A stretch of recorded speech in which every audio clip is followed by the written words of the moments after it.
ඊරාන් ඉස්්‍රේල් ප්‍රශ්න ගැන අපිට තෙල් නෑ කියලා ගොඩක් කතා කරනවා.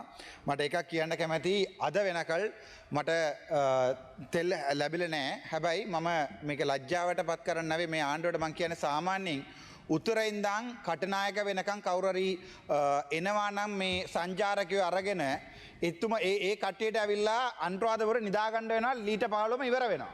ඊට පස්සේ සවස් සතියක් ඉන්න වෙනවා අනුරාධපුර ඉඳන් කට්ටියගේ ඉන්න මේ කටනායකට. ඊට පස්සේ තව සතියක් කටුනායකෙන් නිදාගෙන කටුනායකෙන් ආපහු සතියකින් ගිහිල්ලා වවුනියාවෙන් නිදා ගන්න වෙනවා තව ලීට 15ක් අරගෙන ආයි වවුනියාවෙන් ජාපනය යනවා මාසයක් යන්න යනවා අපගේ කරු මූලාසරණ මන්ත්‍රතුමනි උතුර ඉඳන් දකුණ කිලෝමීටර් 400යි මම නම් කලින් කතා කරා මට තෙල් අහන්න නැවේ මං ගාව BYD සීලෙන් 6 එකක් තියෙනවා මට charge කරලා දුවද හැකි සමහරු මේ මාතේ ඉන්න මෝඩේ උන්ට ඒක තේරෙන්නේ නැහැ මං කතා කරේ අහිංසක සංචාරකව අරගෙන යන්න මේ හයර් යන මිනිත්තු ගැන මං ගැන කතා කරේ නෑ මට ඕන තරම් ඩෑස්පොරා එකකින් සීලෙන් 7 මං හෙට ගන්නවා හෙට ගන්න ආරම්භ වෙන්න නම් ඩෑස්පොරා කොඩි ඩෑස්පොරා මට දෙනවා ඒ නිසා සමහරව අර මෝඩේ උන්ට මට කියන්න කැමැති මං ගාව දැනට තියෙන සීලෙන් 6 එකක් ඒ නිසා මට තෙල් ඕනේ නෑ මේ බම්බු තෙල් එක මට ඕනේ නෑ මං කතා කරේ අර ඡන්දතාපු අර අහිංසක ත්‍රිවිල් කාර්යෝ ගැන ඒ දැන් පාරවල් යනකොට මිනිස්සු අපේ දිහා බලනවා අපි දී BYD එක එනකොට අපේ සල්ලි වලින්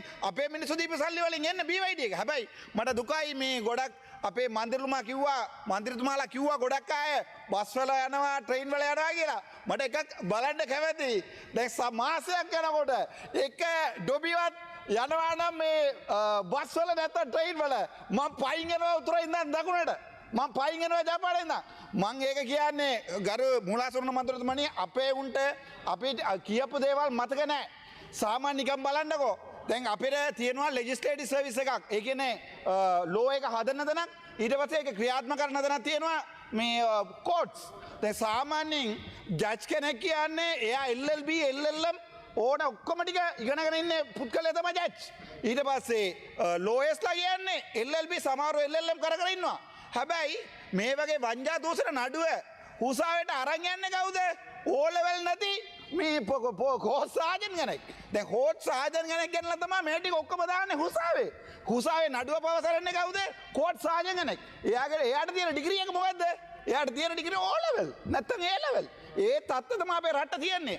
ගරු මූලාසරණ මන්ත්‍රතුමනි මමත් මේ පාර්ලිමේන්තුව වෙනකොට මමත් විශ්වාස කරා මේ ජංගිසි ප්‍රමාණයට මෝකර එකක් මේගොල්ලෝ වෙනස් කරනවා කියලා. අන්තිමට ලීටර් 15ක් මට නවේ මේ තෙල්ල ගෙල්ලුවේ. සමහරවර මේ මාත්‍යයට මේ අර ඩොබිලාට සාම හොදන්න සමහර මාත්‍යලාට කියන්න තියෙන්නේ මට එහෙම ඉල්ලන එකක් ඕන එකක් නෑ මම අද වෙනකල් මම කොවිඩ් කාලෙත් තෙල් ගාවේ නෑ මේ හොස්පිටල් එක නිකන් හිටියා ක්වාටර්ස් වල ගිහිල්ලා. අදත් මං ගෙදර නිකන් ඉන්නේ මගේ BYD එකක් තියෙනවා මට ඕනේ නෑ මේ තෙල් එක. මං අහන්නේ සාමාන්‍යයෙන් නිකන් ගෝවියුන්ට ලීටර් 40ක් දීලා ටිකක් මාසෙට කොහමද මේ ඇති වෙන්නේ? ඒවා ගැන කතා කරන්න මේ ගරු කතානායකතුමනි. තව එකක් තමයි මේගොල්ලෝ කියනවා දැන් 323 කන්ටයිනර් පන්නපු මිනිහා ආවිල්ලා විනාඩි 14ක් ඊට පස්සේ තව හතරකුත් දුන්නා විනාඩි 18ක් මේ රටේ ඉන්න මේ වීඩියෝ එක බලාගෙන මිනිස්සුන්ට ලොරි ටෝක් එකක් දීලා යන්න පුළුවන් නම් ඒක තමයි ශ්‍රී ලංකාවේ උණ්ඩුව කියලා කියන්නේ. උණ්ඩුව ඔගොල්ලෝ දන්නවා ඇති මේ අපේ උණ්ඩුව කියලා ඩෙමොක්‍රටික් කන්ට්‍රි එකක් තියෙනවා. ඒකෙන් ජනාධිපතිතුමනි ගරු මූලාසරණ මන්ත්‍රීතුමනි විනාඩි 18ක් අවිල්ලා පට්ටබල් කොරෙක් පට්ටබල් මේ පච්ච කියන මිනිහෙක් අවිල්ලා විනාඩි 18ක් කතා කරලා යන්න පුළුවන් නම් වංජා දූෂණ ගැන මම ගණකාට වෙනවා අර කතානායකතුමනි මගේ ඩොක්ටර් ජොබත් අතහැරිලා මම මේ පාර්ලිමේන්තුව ආපු එකට මම ගණකාට වෙනවා. තව එකක් කියන්න කැමති අද වෙනකල් මම නඩුව 6ක් දාලා තියෙනවා.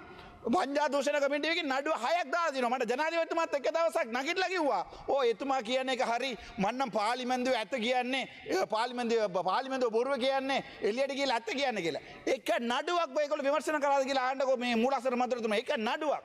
මේ තෙල්ලිපල හොස්පිටල් එකේ මිලියන් 30ක් ඊට පස්සේ චාවචේරි හොස්පිටල් එකේ මිලියන් 17ක් මේ ඩොකියුමන්ට් පවා ගෙන දුන්නා. මේ කවුද ක්‍රිෂාන්ති කියලා ඩොක්ටර් කෙනෙක්. එයාගේ පෞද්ගලික බැංක් account වල සල්ලි තියාගෙන ආවිල්ලා ඊට පස්සේ ඒක බැංක් account පවා අරගෙන DCC මීටින් එකකින් හොයාගෙන ආවිල්ලා වංජා දූෂණ කමිටුවකින් පමිල්ලක් දැම්මා. අද වෙනකල් එක කොමිටි දැන් මේගොල්ලෝ ඩීල් එක ගාලා ඉවරයි.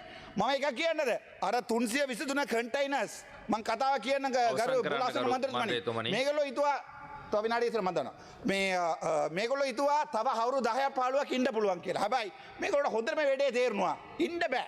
ඉන්න බෑ කොහොමත් මිනිස්සු එලවනවා නැත්නම් දුවන්න වෙන. ඒ නිසා පුළුවන් දරම් ගහලා පොකට් එක දාගන්නවා. ওই ගල් අඟුරු ඊට පස්සේ අර 323 කන්ටේනර්ස් ඊට පස්සේ ඒ ටික ඔක්කොම දැන් තෙල් වලට කතාන මුලාසුරන මන්ත්‍රතුමනි හිතලා බලන්නකෝ ඔයාලත් ඒ පිරිස ඇතුළේනේ වැටෙන්නේ. ඒ නිසා බොහොම දුකයි අපිට මේ මිනිස්සු යන්න කලින් ඒගොල්ලෝට ඕනේ නැහැ කිව්වා මේ මොකද්ද පෙන්ෂන් එක. පෙන්ෂන් එක ඕනේ නැහැ කියපේකට හේතුව මේගොල්ලෝ ඇතිවෙන්න ගල් අඟුරු වල දැන් අපේ ප්‍රෙසිඩන්ට් ඇවිල්ලා මොකරි කතා කරාද මේ ගල් අඟුරු ගැන. ඒ නිසා මම කියන්න කැමති මේ මිනිස්සුම ඇවිල්ලා මේ වගේ පනතයක් දානවා කියන්නේ ලෝකයේ hina වෙන්න පුළුවන් උණ්ඩුවක් කියන්නේ අපේ උණ්ඩුවක් තමයි. thank you.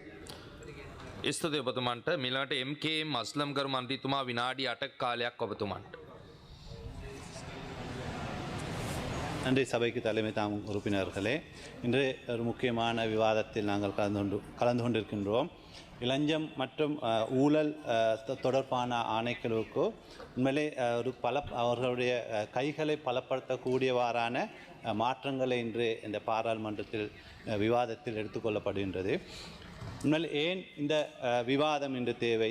எமது நாடு என்ன நிலையில் இருக்கின்றது? எமது நாடு இந்த நிலைக்கு கடந்த காலங்களில் வங்குரோத்து நிலைக்கு தள்ளுவதற்கான மிக முக்கியமான ஒரு காரணமாக இந்த ஊழல் மோசடி தான் காணப்பட்டது. எனவே இலங்கை போன்ற நாடுகளில் உள்ள மிக பாரிய ஒரு குறைபாடு சில நடக்கின்ற ஊழல் அநியாயங்களை தட்டி கேட்பதற்கு அதற்கு எதிராக செயற்படுவதற்கு பொருத்தமான சட்ட ஒழுங்குகள் காணப்படாமை. இளஞ்சம் மற்றும் ஊழல் ஆணைக்குழு இருந்தது, ஆனால் அவர்களுக்கு தேவையான வசதி வாய்ப்புகள் செய்து கொடுக்கப்படவில்லை. ஆனால் இன்றைய இந்த சட்ட மாற்றத்தின் மூலம் அவர்களுக்கு தேவையான உத்தியோகத்தர்கள் 971 பேரும், அதே போன்று அவருடைய வேதனை பிரச்சனை, சம்பள பிரச்சனையும் இந்த விவாதத்தின் பின்னர் நான் இருக்கிறேன் அது தீர்வு பெறும். எனவே இந்த நாடு ஒரு அழகான ஒரு நிறைய வளங்கள் கொண்ட நாடாக இருந்தாலும் அண்மை காலங்களில் நாம் கண்டோம் ஒரு வங்குரோத்து நிலையை அடைந்தது. எனவே எமது நாட்டில் உள்ள தலைவர்கள் மிக பெரும் கல்வர்களாக இருந்தார்கள். நாட்டை ஆளக்கூடிய அரசாங்கங்கள் தொடர்ந்தும் களவு பொய்களினூடாகத்தான் நாட்டை ஆண்டார்கள். அதே போன்று அவர்களுக்கு உதவி செய்யக்கூடிய சில அதிகாரிகளையும் நாங்கள் கண்டோம். ஆனால் உண்மையாக நாட்டை நேசிக்கக்கூடிய 90% அந்த அதிகாரிகளுக்கு தமது சேவையை நாட்டுக்கு வழங்க முடியாத ஒரு சூழல் காணப்பட்டது. இன்று எமது நாட்டில் இன்று அரசாங்கமும் சரி, அரசு அதிகாரிகளும் சரி, மக்களும் சரி ஒரே குறிக்கோளோடு ஒரே நோக்கத்தோடு செயல்படக்கூடிய ஒரு அழகான சூழல் தான் இன்று காணப்படுகின்றது. இன்று அரசு அதிகாரிகள் மிகுந்த கௌரவத்துடன் தனது சேவையை ஆற்றிக்கொண்டு இருக்கக்கூடிய ஒரு சூழ்நிலையில் தான் இந்த மாற்றம் நடக்கின்றது.